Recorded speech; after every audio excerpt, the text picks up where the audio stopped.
boys and girls. Welcome back to Storytime with Miss Crystal. Today, we'll be reading Franklin and the Tooth Fairy. The author of our story is Paulette Bourgious, and the illustrator is Brenda Clark.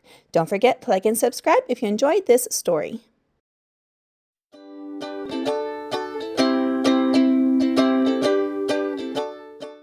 Franklin could count by twos and tie his shoes. He had lots of good friends and one best friend named Bear. Franklin and Bear were the same age. They lived in the same neighborhood. They liked the same games. But one morning, Franklin discovered a way that he and Bear were different. Waiting for the school bus, Bear put his paw in his mouth and wiggled a tooth back and forth. It jiggled and wiggled, and then, with a tug, it came out. "Look at this," said Bear. "I lost my first tooth." Franklin was startled. There was even a little blood on the tooth. "That's terrible. How are you going to tell your mother?" Bear laughed. "My teeth are supposed to fall out," said Bear. "It makes room for my grown-up teeth." Franklin ran his tongue around his gums. They were smooth and firm, and completely toothless. "I don't have any teeth," said Franklin.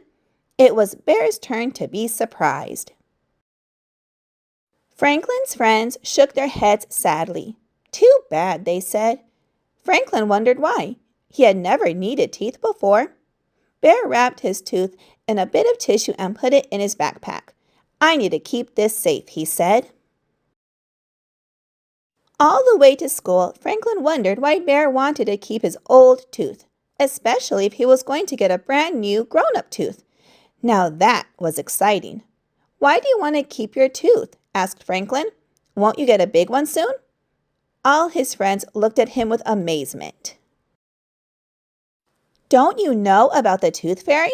asked Fox. Franklin shook his head. "At night, before you go to sleep, you put your baby tooth under your pillow. Then the Tooth Fairy comes and takes the tooth away," explained Fox. "But that's stealing," said Franklin. "Besides, what does the Tooth Fairy want with all those teeth?"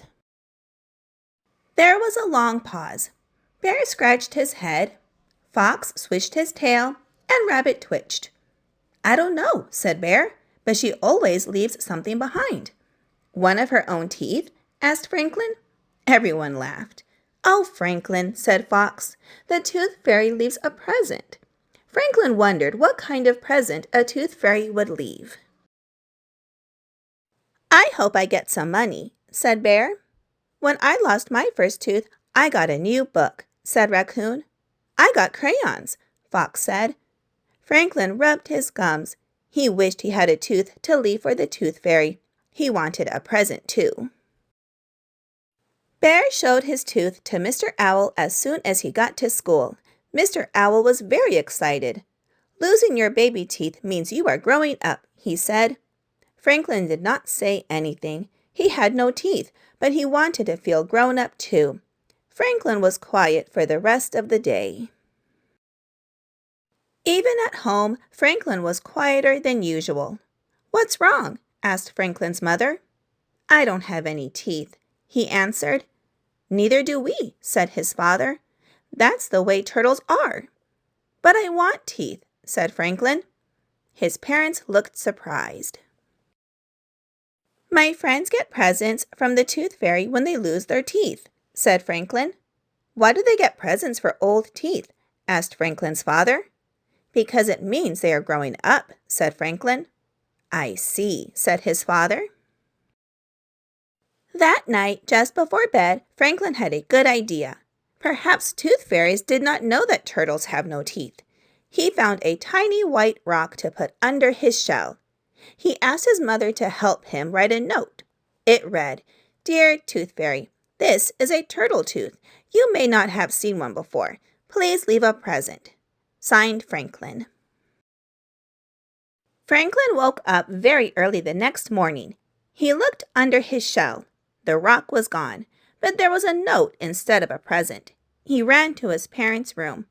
"What does it say?" he asked. Franklin's father put on his reading glasses. "Dear Franklin, sorry, turtles don't have teeth. Good try. Your friend, the the Tooth Fairy. Franklin was very unhappy until he noticed a big wrapped package near his breakfast bowl. "Open it," said Franklin's mother. Inside was a beautiful book. "Who is it from?" asked Franklin. "From us," said his parents, "to celebrate your growing up." Franklin stood very tall. "Thank you." From then on, Franklin didn't worry about being different from Bear. He knew that, in all the important ways, he and Bear were exactly the same. All right, boys and girls, I hope you enjoyed this reading of Franklin and the Tooth Fairy. If you would like to add this book to your collection, I'll have it linked down below in the description box. And don't forget to subscribe to my channel so you don't miss any uploads that I add. I hope you'll have a wonderful day, and I will see you again soon in a couple of days with a new read aloud. Bye-bye.